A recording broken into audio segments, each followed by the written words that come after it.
దుర్యోధన, నీకు ఏమి తక్కువ ఉందని నీకు నేను కోరిక తెచ్చాను. రారాదుగా ఎంతో ఆనందాన్ని పొందగలిగేటువంటి నీకు ఏమి తక్కువ, ఏం కావాలో అడుగునాయనా. అన్నయ్య, జూద విద్యా విశారదుడవు కదా నీవు, ఇప్పుడు మనము జూదమాడుదాము. జూదమా? ఇప్పుడా? అవును, ఇప్పుడే. చూడు దుర్యోధన, ఆనందంగా సంతోషంగా కలతలు పోయి మనస్పర్ధలన్నీ కూడా మారిపోయి ఆనందంగా మనం ఉన్నటువంటి ఈ సంతోష సమయంలో ఈ మాట తలవడం కూడా తప్పేనాయినా. ఎందుకని? సరి సరి అన్నదమ్ములకు సైతము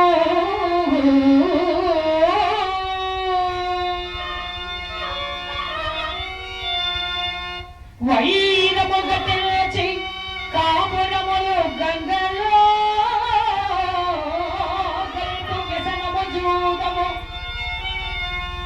ముందు పుష్కరుండు నలండు జూదమాడి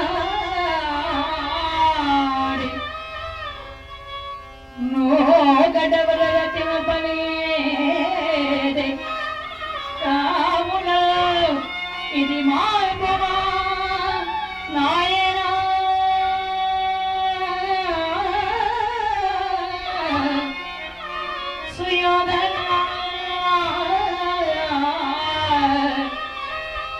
ఇది మార్గమా సుయోధన,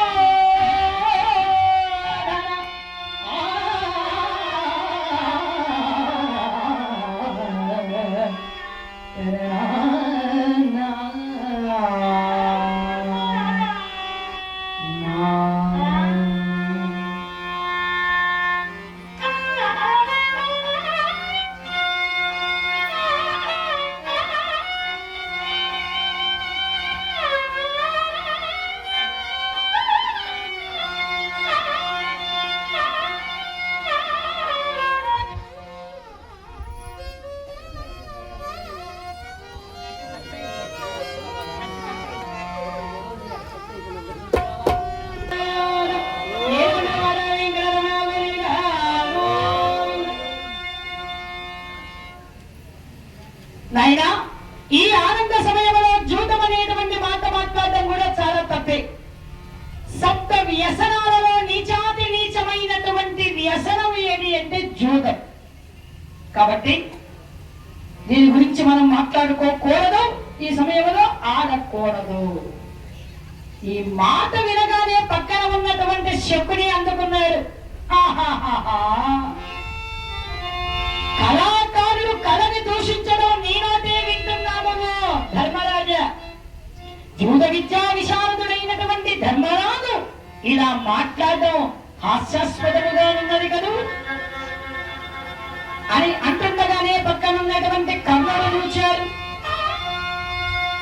ధర్మరాజా, జూదమాడడానికి నీవు ఎందుకు సందేహపడుతున్నావో నాకైతే అర్థం కావటం లేదు. సంధ్యమేరా సౌమనుడు ఓడినది సర్వము సుయోధనుడు నీకు ఇచ్చును. ఆతని ప్రాణము చాలకోర నా అంగరాజ్యము నీకు ఇచ్చద. అదియను చాలకోర సకలమేది నీ వలయుల జయచే నీకు ఇత్తునతనదు.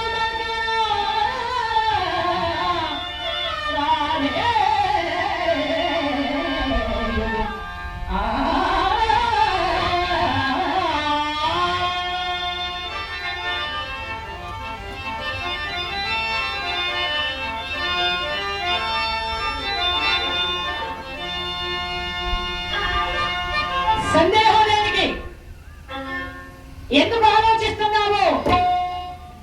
ఒకవేళ జూదములో పాచికలు శకుని వేస్తే శకుని ఓడిపోతే శకుని ఓడిపోయింది ఎవరిస్తారా అని ఆలోచిస్తున్నావా ధర్మరాజా? శకుని ఓడిపోయింది మొత్తాన్ని కూడా దుర్యోధనుడే ఇస్తాడు. ఒకవేళ ఆ దుర్యోధనుడి రాజ్యము సంపదలు సరిపోకపోతే నా అంగరాజ్యాన్ని ఇచ్చేస్తాను. అది కూడా చాలకపోతే నీకు సమర్పిస్తాను, నీవు సందేహపడకు, జూదము ఆడు అని కర్ణుడు కూడా చెప్పాడు ధర్మరాజుకి. అప్పుడు కూడా ధర్మరాజు జూదమాడటానికి ఒప్పుకోలేదు. వెంటనే ఆ సమయంలోనే ధృతరాష్ట్రుడు దగ్గరికి వచ్చాడట తమ్ముడైన విదురుడు. అన్నయ్య, పిల్లలు తప్పులు చేస్తూ ఉంటే పెద్దవాళ్ళు దాన్ని సరిదిద్దాలి. ఇప్పుడు కావాలనే రెచ్చగొడుతున్నారు కర్ణ, శకుని, దుశ్శాసన, దుర్యోధనాదులు ధర్మరాజును జూదము ఆడమని. ఈ ఆనంద సమయంలో జూదము మొదలు పెడితే అంతా నాశనం అయిపోతుంది. నా మాట వినండి, మీరైనా మీ బిడ్డకు నచ్చ చెప్పండి అని ధృతరాష్ట్రుడికి చెప్పాడు అన్నగారికి విదురుడు. అప్పుడు ధృతరాష్ట్రుడు అన్నాడు, తమ్ముడు విదురా, ఏదో పిల్లలు ముచ్చటపడి ఆడుకుంటున్నారు, ఆడుకొని ఏదైనా అవసరమైతే మనం ఉన్నాగా. ముచ్చటపడి ఆడుకోవడానికి అదేమన్నా మామూలు ఆట, కొంపలు ముంచే ఆట. అట్లాంటి ఆటను ప్రోత్సహించేటువంటి తల్లిదండ్రులు ఎక్కడైనా ఉన్నారా? కానీ ఉన్నాడంటే ఎవడో ధృతరాష్ట్రుడు. అందుకే బిడ్డల మీద మమకారం ఎప్పుడైనా తల్లిదండ్రులకు ఎంతవరకు ఉండాలో అంతవరకే. వారికి ఆ అభిమానము, ప్రేమ, ఆ ఇష్టం అనేటువంటిది ఎక్కువగా వాళ్ళ మీద చూపిస్తే ఆ బిడ్డల్ని నాశనము చేసి వాళ్ళని దుర్మార్గులుగా చేయడానికి కారకులు ఎవరు అంటే ఆ తల్లి తండ్రి అవుతారు. బిడ్డల్ని ఎప్పుడు ముద్దు చేయాలో అప్పుడే ముద్దు చేయాలి, ఎప్పుడు దండించాలో అప్పుడు దండించాలి, ఎప్పుడు వాళ్ళని బెదిరించాలో అప్పుడు బెదిరించాలి. అప్పుడే ఆ బిడ్డలు సరి అయిన రీతిలో నడుస్తారు. ఇక్కడ వద్దని చెప్పవలసిన ధృతరాష్ట్రుడే ఒత్తాసు పలికేసరికి ఇక దుర్యోధనుడికి పక్క పగ్గాలు లేకుండా అయిపోయినాయి. ఆహా, విదురులు వస్తున్నారు. ధర్మరాజా, కావాలనే ఈ శకుని, ఈ దుశ్శాసనుడు, ఈ కర్ణుడు నిన్ను రెచ్చగొడుతున్నారు. ఎంత వాళ్ళు చెప్పినా నువ్వు మాత్రం జూదమాడకునైనా. అవునవునవును, ఈ దాసి కొడుకు చెప్పినట్టు విను ధర్మరాజా. మీ సలహా ఎవరు అడిగారు? మిమ్మల్ని ఎవరు పిలిచారు? మీ వయస్సు, మీ చోటు తెలుసుకొని మాట్లాడండి. ఇక్కడ నుంచి దాసి కొడుకు అని అంతమంది సభలో అడిగాడట. ఆ మాట వినగానే కోపం వచ్చిందట ధృతరాష్ట్రుడికి. దుర్యోధన, నా తమ్ముడిని పట్టుకొని దాసి కొడుకు అంటావా? ఏమంటివి చెడిపోవు నీ కథన, మా మర్యాదలు కూడా దుర్యోధన. ఏమంటివి చెడిపోవు నీ కథన, మా మర్యాదలు కూడా దుర్యోధన. కమల ధర్మ ధర్మ విశారదుడు, సకల ధర్మ ధర్మ విశారదుడు, పూజుడతడు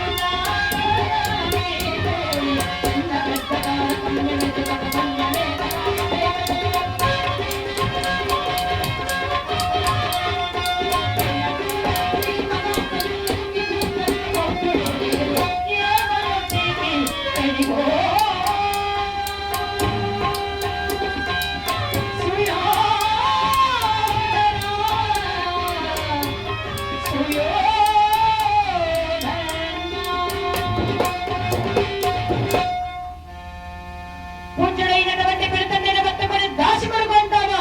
ఎంత ధైర్యమరా దుర్యోధన! ఆ విదురుడు నా తమ్ముడు, నీకు పిడతండ్రి, క్షమాపణ అడుగు. ఈ కళ్ళు లేని ఆయన మాట వినేది ఎవరక్కడ? ధర్మరాజా, వాళ్ళ పెద్దవాళ్ళు, వాళ్ళ త్యాగస్థం అంతే. వాళ్ళ మాటలు మనం పట్టించుకోకూడదు, మన పని మనం చేసుకోవాల్సింది అని దుర్యోధనుడు ఎంత చెప్పినా, కర్ణుడు ఎంత చెప్పినా, ఎవరు మాట్లాడినా ధర్మరాజు జూదం ఆడకపోయేసరికి చివరిగా ఒక మాట అన్నాడట శకుని. అతడు ఆహ్వానము అందుకొని తీరా ఇక్కడికి వచ్చిన తరువాత తప్పించుకునేటువంటి వాడు మగవాడు కాదు. నీకు ధైర్యము ఉంటేనే జూదమాడు. ఆ ఒక్క మాట ధర్మరాజు గుండెకు బాగా తగిలింది, మనస్సుకి. మామా, ధైర్యము చాలక కాదు, బంధు ప్రీతితో నేను ఇంతవరకు కాదన్నాను. ఇక ఇంత దూరము వచ్చిన తర్వాత ఇక ఆలోచించే ప్రసక్తే లేదు. దుర్యోధన పాచికలెందుకు? నేనా? నీకోనా? అన్నన్నా నా వల్ల కాదు. మరి మా మామ పాచికలు వేస్తాడు, ఓడిపోయింది నేనిస్తా. సరే అలాగే కానియండి. అల్లుడు సరేననాలే గాని పాచికలు ఇదిగో అని చేతికిచ్చాడు ధర్మరాజుకి. ధర్మరాజుకి చేతికిస్తుంటే దుర్యోధనుడు చూచాడు శకుని వంక. నీవేం ఆలోచన పడకు, నాకన్నీ తెలుసు అని సైగ చేశాడు శకుని. అయితే సరే అని తల ఊపాడు దుర్యోధనుడు. అల్లుడు, ఎంత సరదాకి సంతోషానికి మనం ఆడుకున్నా కూడా పంజము లేకపోతే ఆటకు రుచే ఉండదు. కాబట్టి పంజము పెడితే బాగుంటుంది. ఏమంటావు దుర్యోధన? అవునవును, నా రత్న కంకణాన్ని పంజములో పెడుతున్నాను నేను. అయితే నేను కూడా నా రత్న కంకణాన్ని పంజములో పెడుతున్నానన్నాడు ధర్మరాజుగా. అల్లుడు ధర్మరాజా, శుభప్రదముగా నీవు 2000 అయినా అన్నాడు. రెండా మామ? 2. వేషాలు ధర్మరాజు సరిగ్గా 2 పడింది. భడాళ్ళడు భడ కాదు కాదు, వద్దు వద్దు అంటేనే మొదటి ఆట గెలుపు నీదే. ఇక రెండవ ఆట పంచమ దుర్యోధన, నా రత్నాల హారాన్ని పంచమలో పెడుతున్నాను మామ. ధర్మరాజా, మరి నీవు? నేను కూడా నా రత్నాల హారాన్ని పంచమలో పెడుతూ ఉన్నాను మామ. అల్లుడు ఇందాక వేసినట్టే 2000 మళ్ళీ. అలాగే మామ. మళ్ళీ 2 పడింది సరిగ్గా. చూశావా, ద్వితీయ విఘ్నము లేకుండా రెండవ ఆట కూడా గెలుపు నీదే. ఎదుట వాళ్ళు ఓడిపోవాలి అన్నా, నమ్మాలన్నా, నమ్మకం కలగాలన్నా ముందు వాడికి నమ్మించాలి. ఆ పని చేస్తున్నాడు శకుని. 2 ఆటల్లో గెలిపించాడు. అప్పటిదాకా ధర్మరాజు మొదట ఆడేటప్పుడు నిప్పుల మీద కూర్చున్నట్టు అలా కూర్చున్నాడు. మొదట ఆటలో గెలుపు రాగానే కాస్త స్టడీ అయ్యాడు. ఇక రెండోసారి ఆటలో గెలుపు రాగానే ఇక స్థిరంగా కూర్చున్నాడా, నాదే గెలుపు కదా అని. అదే ఆ ఆటలో ఉండేటువంటి మాయ. గెలిచే కొద్దీ ఆడాలనిపిస్తుంది, ఓడే కొద్దీ కూడా ఆడాలనిపిస్తుంది. అదే జూదములో మహిమ. వెంటనే మామ ఈసారి పంజమేమిటో చెప్పు అన్నారు ధర్మరాజు. భలా భలా సుయోధన, నా కంఠాభరణము ఆగు. కంఠాభరణాలు, రక్త కంకణాలు కరెంట్ వచ్చింది.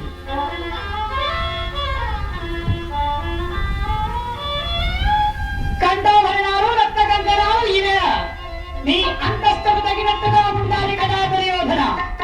అయితే మామా, నా సువిశాల సామ్రాజ్యమైనటువంటి, నా సంపద అయినటువంటి నా ధనాభండాగారాన్ని పంచమలో పెడుతున్నాను నేను.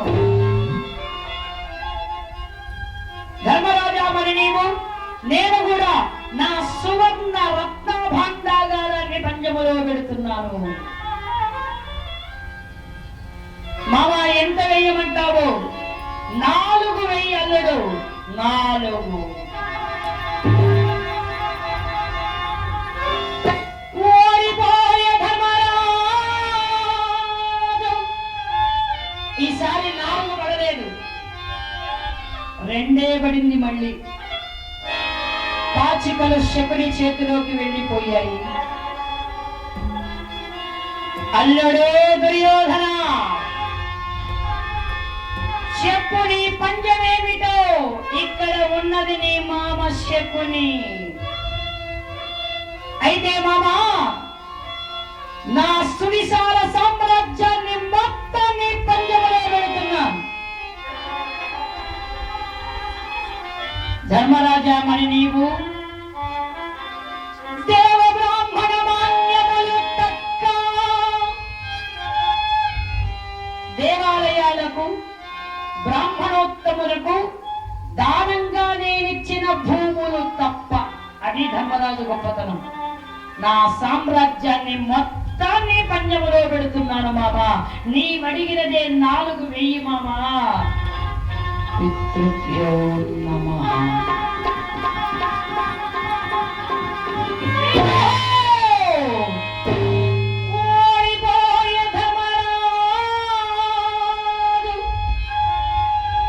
సర్వం సహా సామ్రాజ్యాన్ని ఓడిపోయాడు ధర్మరాజు.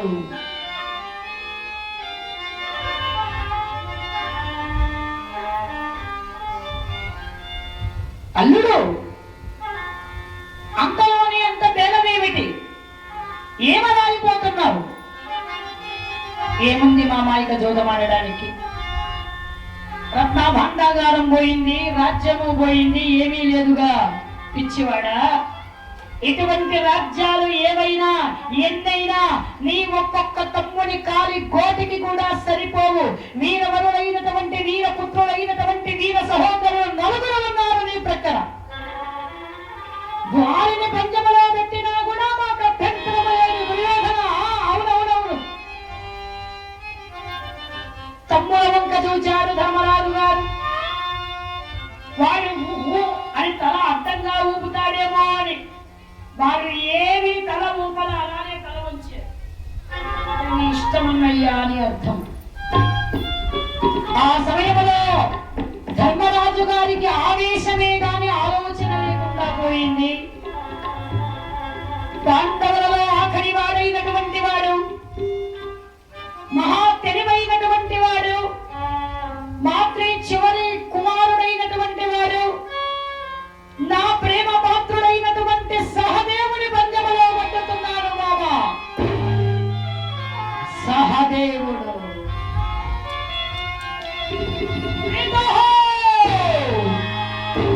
ఓడిపోయే సహదేవుని పంజములో పట్టి ఓడిపోయాడు ధర్మరాజు గారు. శిరస్సున ఉన్న కిరీటాన్ని తీసి కింద పెట్టి తల దించుకున్నాడట సహదేవుడు.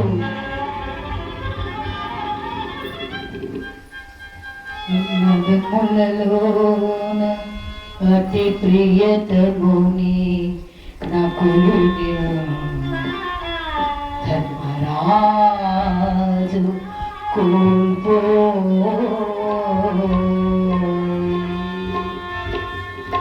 అసమానమునుడు అమరసాని బోడు పాతుడు కురురాజు భయమయైపోయే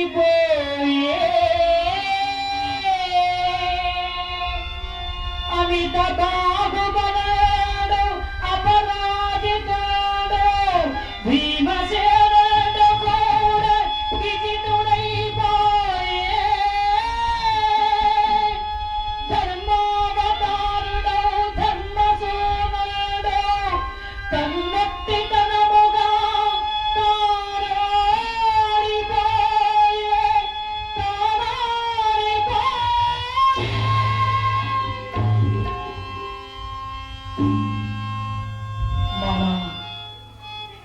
నా తమ్ముడలో అత్యంతమైనటువంటి ప్రీతిపాత్రుడు నాకు మాద్రీదేవి పెద్ద కుమారుడైనటువంటి నా తమ్ముడైన నకులుని పంజములో పట్టుతున్నాను బాబా. వేయి పాచికలు 4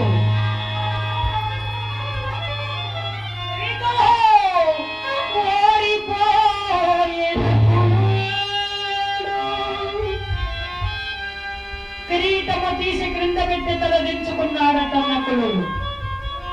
ఆవేశంతో లేచుతున్నాడు ధర్మరాజు. తమ్ముడైనటువంటి అత్యుడు వెంక చూచాడు.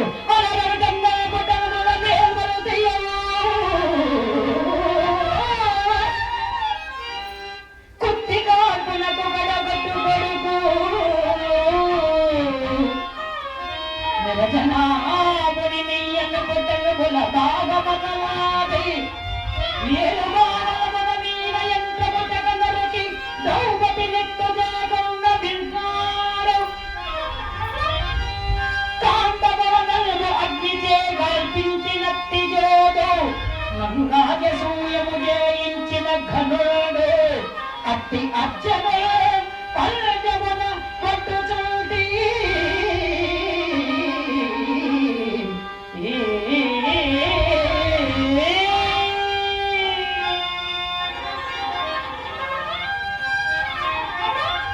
మామ దోర్దండ ప్రచండమాక్రముడైనటువంటి వాడు, కుంతీదేవికి కడగట్టు కొడుకు, జనజనాభుడైన కృష్ణునికి ఇష్టమైన బావగారు, 5 బాణాలతో మీనయంకమ తగడానికి ద్రౌపదిని కొట్టిన తిరుగాడు, దేవతలనైనా ఓడించగలిగేటువంటి వీరాగ్రగణ్యుడు, నందు రాజసూయము చేసిన ఘనుడు, కాండవనము అగ్ని చేత గాలిపెట్టినట్టి వీరాగ్రగణ్యుడు నా తమ్ముడు అర్జునుడిని పంజములో వేస్తున్నాను బావా 1000 పాచికలు. ఓడిపోయి అర్జునుడు కిరీటాన్ని కింద పెట్టి తలదించుకున్నాడట. అర్జునుడు కూడా ఇంకా ఆవేశం పెరిగిపోయిందట ధర్మరాజుకి. కనకన కేంద్రమేమి కనకాతనామన పిండి చేయడమొప్పలేడు, తోడగిటను పదచ్చకుండు భకాంతకుండు అల్లుడనమున చెండ శాసముడు నాగద తల్లుమని భీమునితో పల్లెమున వడ్డుగారు.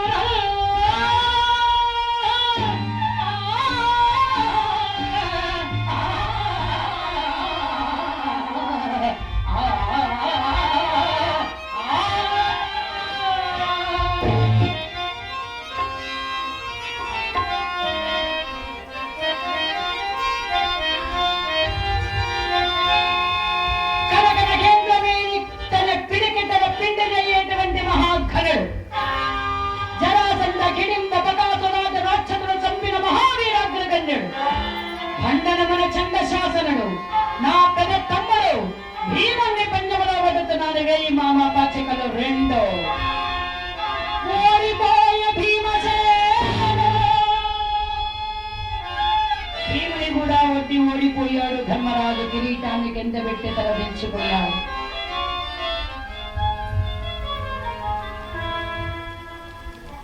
తెలిసిన మూర్ఖుడని దాయాదులతో జూదమాడినటువంటి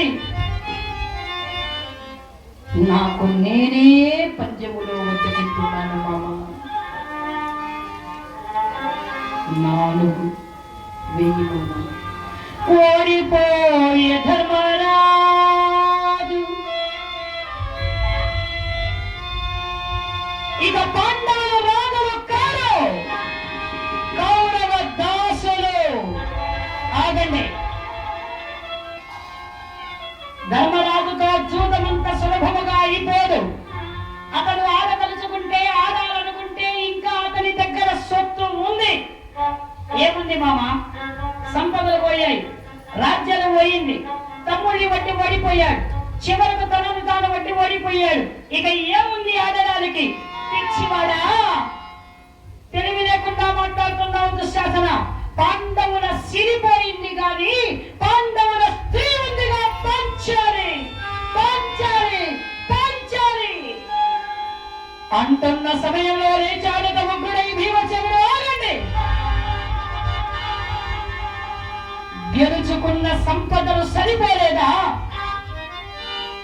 చేపట్టిన రాజ్యాలు చాలలేదా? ఎంతకన్ను ఎరుగని ఇల్లాలు, ధర్మముగా ఆలోచించేటువంటి మహాసాధ్వీమణి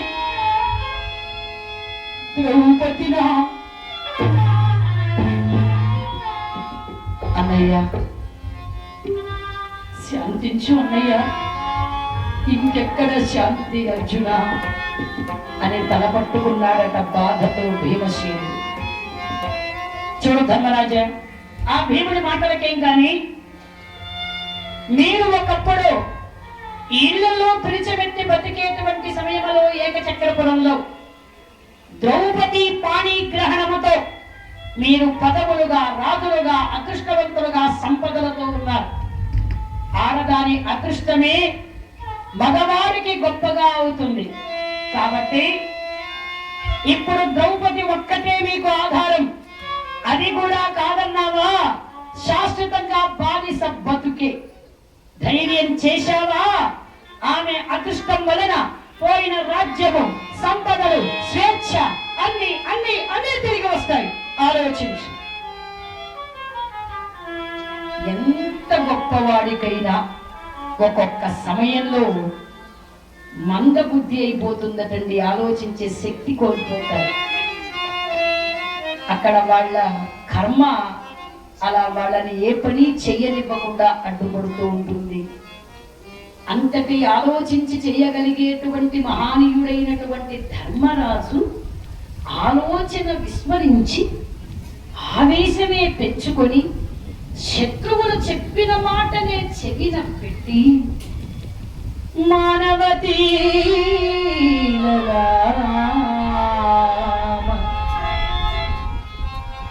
అయ్యో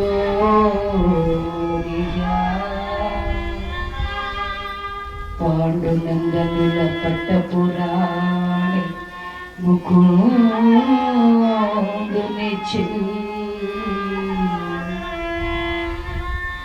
మారమగాడనేనని చెప్పుకొనునే ద్రౌపదిని తుపంజమున వడుగా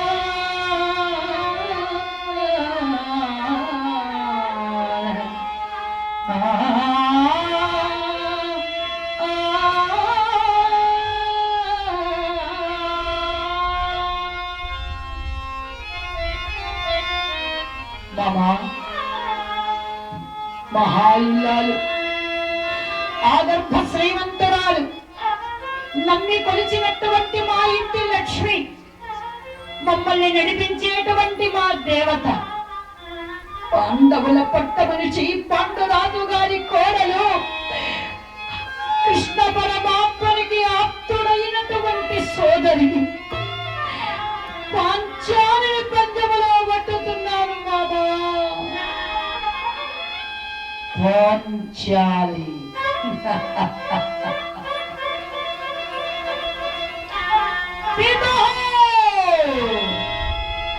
ఓడిపోయే పాంచాలి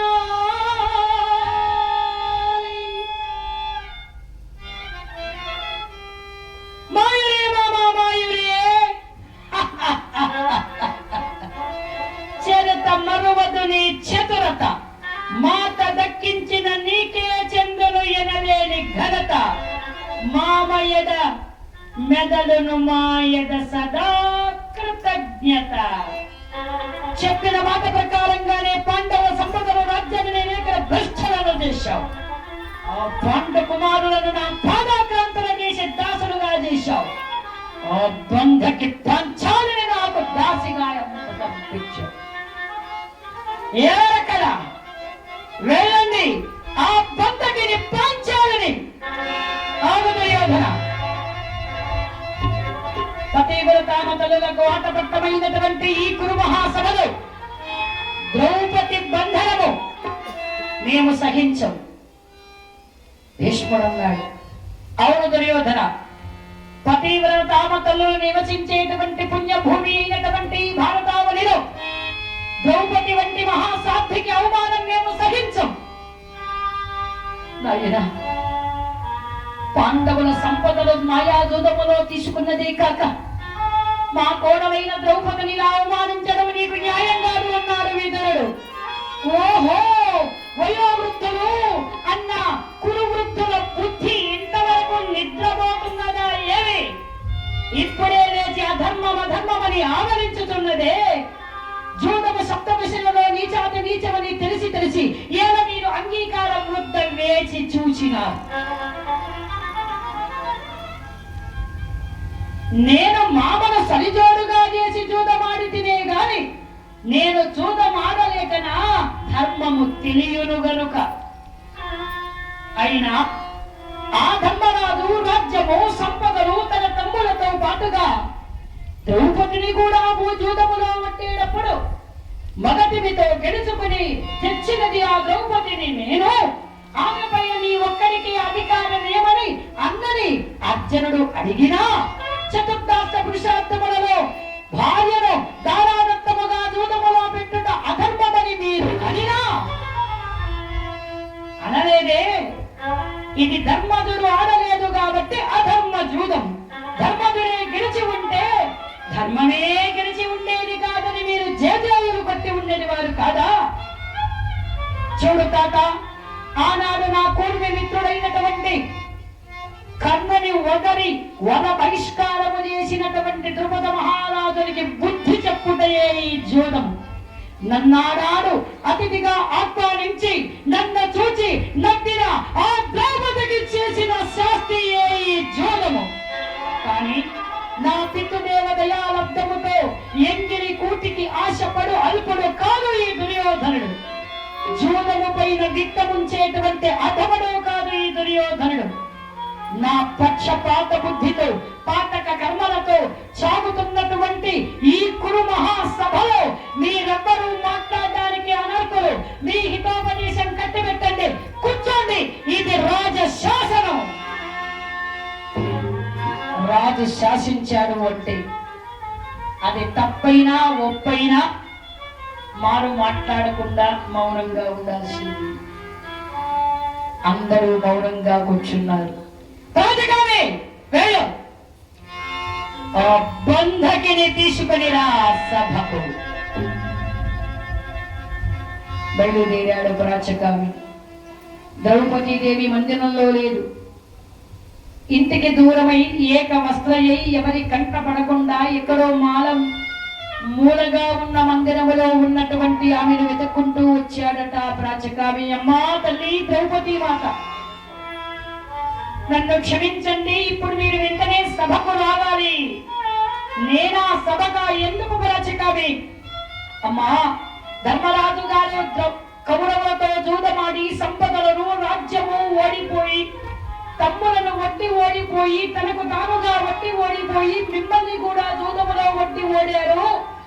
ఇప్పుడు మీరు కౌరవ దాసియట, మీరు సభకు రావాలని రాజ శాసనం. ఏమిటి? ధర్మరాజు నన్ను జూదములో వడ్డాడా? నేను జూదరులు, నేను జూదరులు, సవినట్టుగలవారు ఈ జగములను, నేను జూదరులు, నేను మీరి సర్వభక్తి కుమారులు, నేను మీరి సర్వభక్తి కుమారులు, వైరులంగనది జూదమే నేను జూదరులు.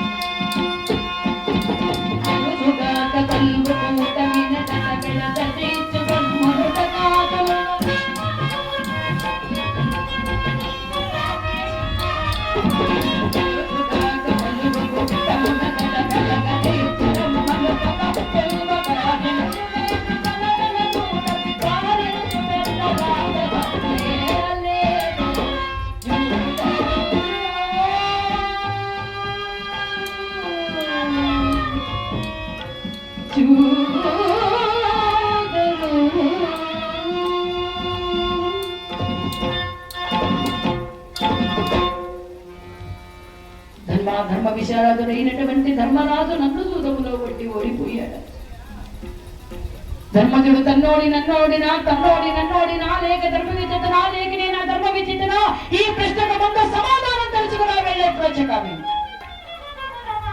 ఇదే మాట వెళ్ళి సభలో అడిగాడట ప్రాచకామి. ఆమె ప్రశ్నకు సమాధానం చెప్పగలిగేటువంటి వారి మగలు ఇక్కడే ఉన్నాడని తీసుకుని రాకపోయావా? పిరికి పంద